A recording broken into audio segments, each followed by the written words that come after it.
Bem-vindos ao primeiro dia da jornada para entender o que talvez seja a declaração mais importante feita na história da humanidade. Tetelestai. Está consumado. Esse foi o brado do homem mais singular que pisou na face da terra, o único cuja vida pode ser descrita como Deus revestido de carne e osso. Esta jornada será uma grande aventura em que aprenderemos mais sobre ele e por que seu brado, Tetelestai, transformou milhões de vidas ao longo da história. Existe um livro em que se baseia esta jornada, mais lido pelas pessoas do que qualquer outro livro, que não é somente uma grande obra da literatura. Ele contém a revelação do Deus que criou o universo e narra a maior história de amor já conhecida, o amor do Deus Criador por você e por mim. Meus amigos Arlen e Cynthia Isaac nos conduzirão agora nesta jornada para entendermos o grande plano de Deus para as nossas vidas.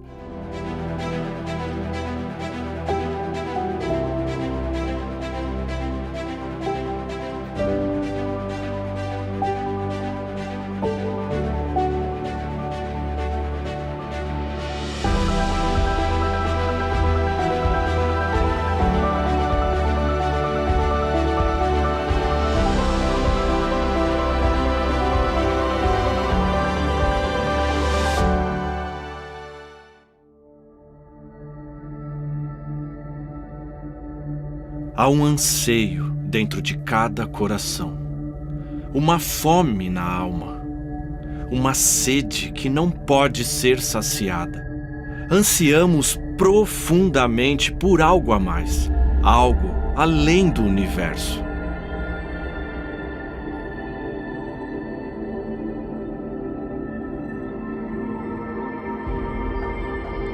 Eu queria saber o que vale a pena para o homem debaixo dos céus nos poucos dias da sua vida.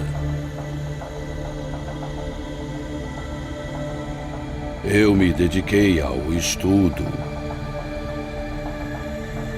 Pensei comigo mesmo, o que eu ganho em ser sábio?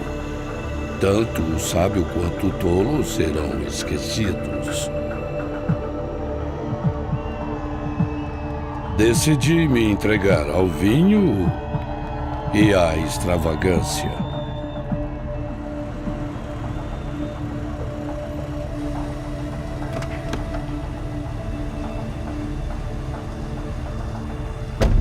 Não neguei prazer algum ao meu coração. Contudo, percebi que tudo foi inútil. Foi correr atrás do vento.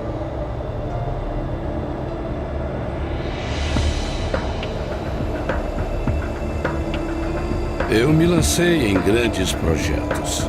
Construí, comprei, ajuntei, tornei-me mais famoso.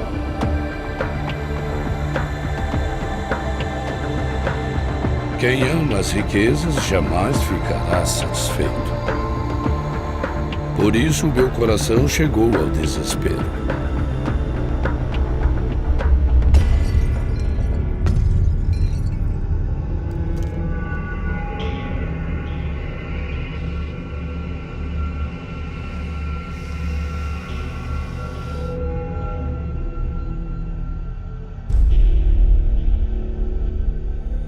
Gerações vêm e gerações vão. Já não se tem lembranças delas. O seu amor, seu ódio e sua inveja há muito desapareceram.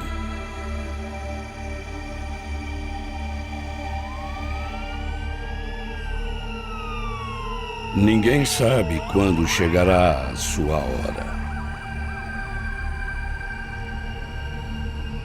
A morte é o destino de todos os homens. Eu estava buscando, mas não estava encontrando.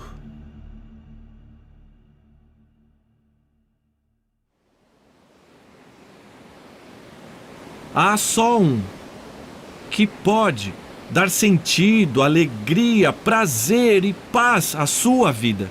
Porque Ele é o único que pode preencher esse vazio.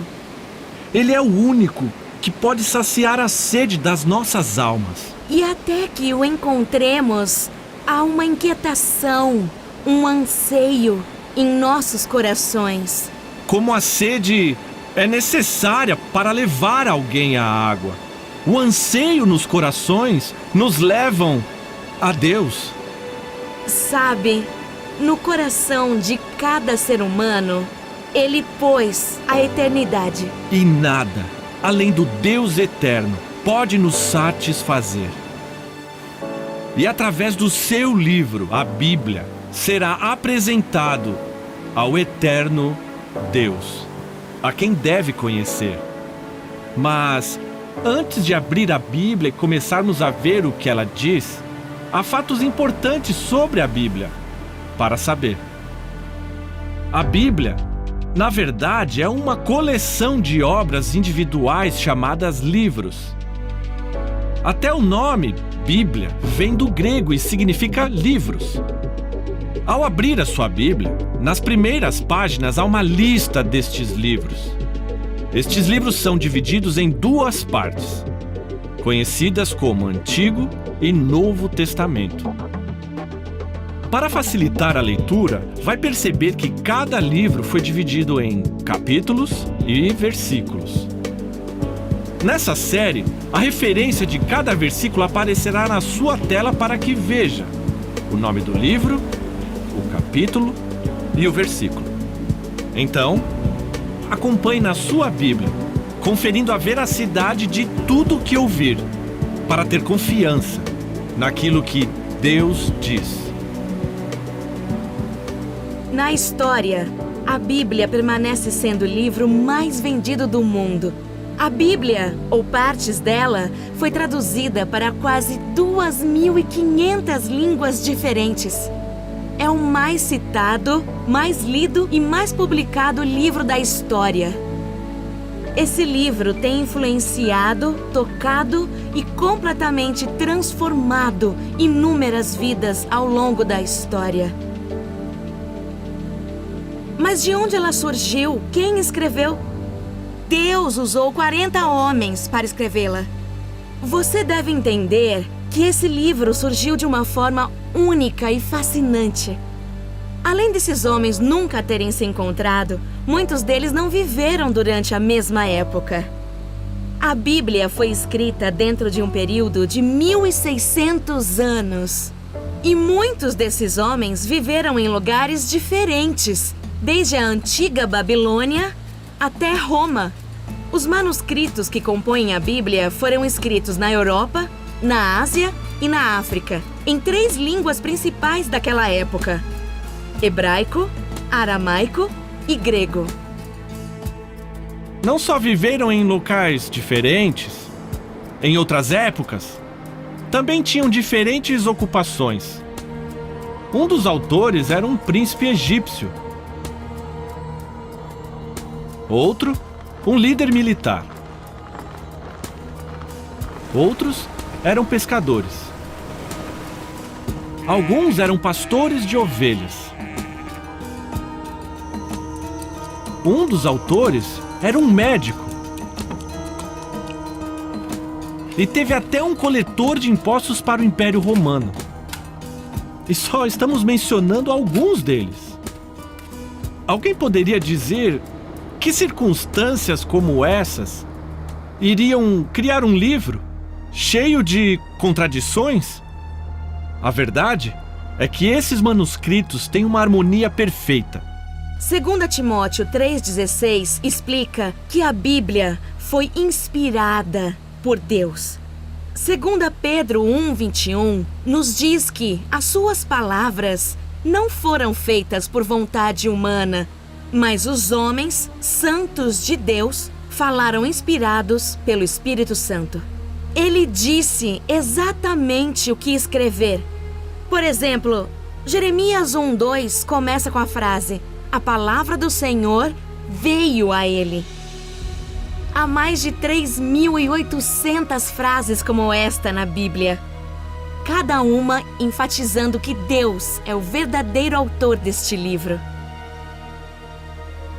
Sendo Deus o autor da Bíblia, podemos afirmar que ela é historicamente verdadeira. No decorrer da história, a arqueologia tem confirmado a precisão da Bíblia milhares de vezes. Até em passagens pouco conhecidas, seus mínimos detalhes mostraram-se historicamente certos. Por exemplo, no capítulo 20 de Isaías, há um evento no qual, no ano em que o general enviado por Sargon, rei da Assíria, atacou Asdod e a conquistou.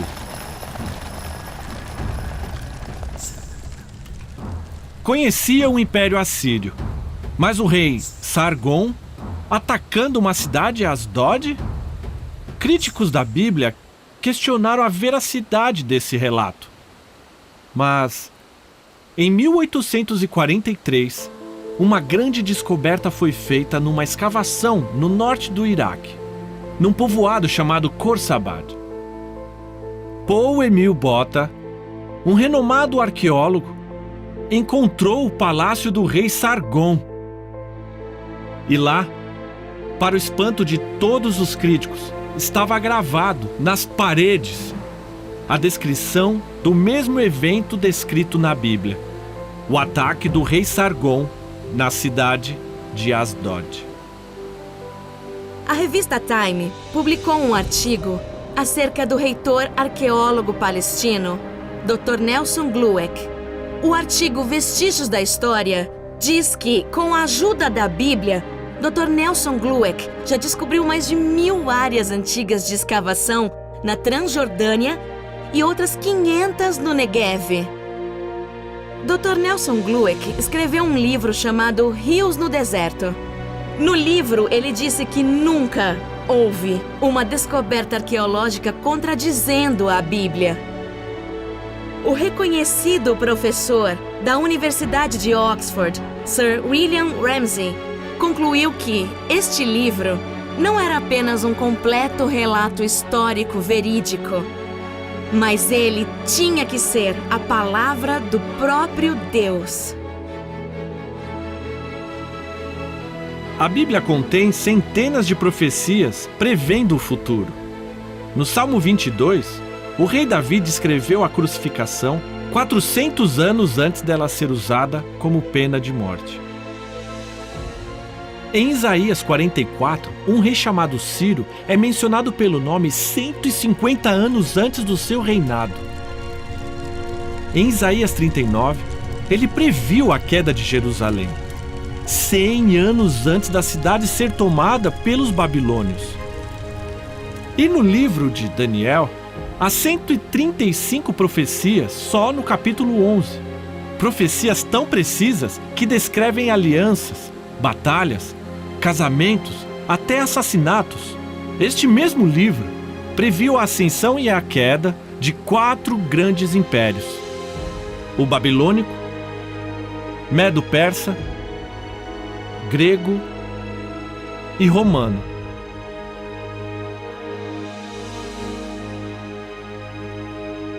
A Bíblia tem um tema central que conecta todos os eventos e seus detalhes. Através dos dramas e relatos, há um só tema, que dá a toda a história sentido. Essa é a mensagem da Bíblia. Este tema principal irá se revelar enquanto estudarmos este livro. Ao contrário de outros, a mensagem da Bíblia é divina e tem o poder de transformar a sua vida. Então, qual é a história eterna da Bíblia? Bem, vamos começar pelo princípio. Muito obrigado, Arlen e Cynthia. Eles mencionaram as incontáveis vidas que foram transformadas ao ler apenas este livro. Preciso ser honesto com você. Eu fiquei surpreso como ele transformou não só a minha vida, mas também a vida de inúmeras pessoas que eu conheço. Eu não cresci lendo a Bíblia, nem em uma família religiosa. Fui um típico jovem que acreditava na existência de um Deus, mas eu não tinha um relacionamento pessoal com ele. Até que uma noite ouvi um homem falando sobre este livro extraordinário, a Bíblia. Ele falava com imensa paixão sobre o autor e principal personagem da Bíblia, Deus. Naquela noite, eu não só percebi nossa necessidade da Bíblia, mas também descobri que sua mensagem poderia fazer o que eu jamais poderia. E toda a minha vida foi transformada. Eu encontrei propósito e sentido. Eu estou aqui como uma das milhares de testemunhas em toda a história de diversas culturas do incrível poder de Deus para mudar vidas. Eu tenho alguns amigos que a vida deles não tem significado. Um dia, meu amigo viu um homem transportando pisos para dentro de um prédio. Ele perguntou se podia ajudá-lo e o homem disse... Ele estava tão grato ao meu amigo que disse: "Eu tenho um presente para você." E então o homem deu a ele uma porção da Bíblia, o Novo Testamento. Meu amigo nunca tinha visto uma Bíblia cristã e ficou muito agradecido. Apesar de não ser um leitor assíduo, ele não conseguia largar aquele livro. Sua esposa perguntou: "O que está lendo?" "O livro sagrado cristão", ele respondeu. Ela ficou furiosa. "Você não devia estar lendo isso. Largue agora!" No entanto, quando ela pegou para ver, descobriu o que havia de tão interessante naquele livro. Ela começou a ler tanto que eles discutiram sobre o que tinham lido. Então decidiram tentar encontrar o homem que deu o livro de presente ao marido. Eles o acharam e ele deu aos dois uma Bíblia. Enquanto eles liam sobre a vida de Jesus, o único que é chamado Filho de Deus, eles lamentaram, eles choraram por causa dos seus milagres, por causa do seu poder, mas sobretudo por causa do seu amor. Eles leram as palavras de Jesus, Tetelestai, está tudo consumado. E Deus começou a trabalhar nos corações deles. Suas vidas foram transformadas. E essa história não é incomum. Eu tenho visto pessoas que desejavam matar umas às outras se tornarem amigas por causa da mensagem encontrada na Bíblia. Eu testemunhei dependentes químicos sendo libertos pelo maravilhoso poder dessa mensagem. Eu vi desesperados serem cheios de esperança. Eu vi meu próprio irmão largar o alcoolismo para viver em liberdade. Toda a mensagem na Bíblia pode transformar corações duros em compassivos, gentis e apaixonados por Deus e pelas pessoas. Este livro significa tanto para mim. Eu encontrei paz, esperança e propósito. Mas mais do que isso, eu descobri o relacionamento com esse Deus que me criou. Tudo por causa da mensagem contida neste livro.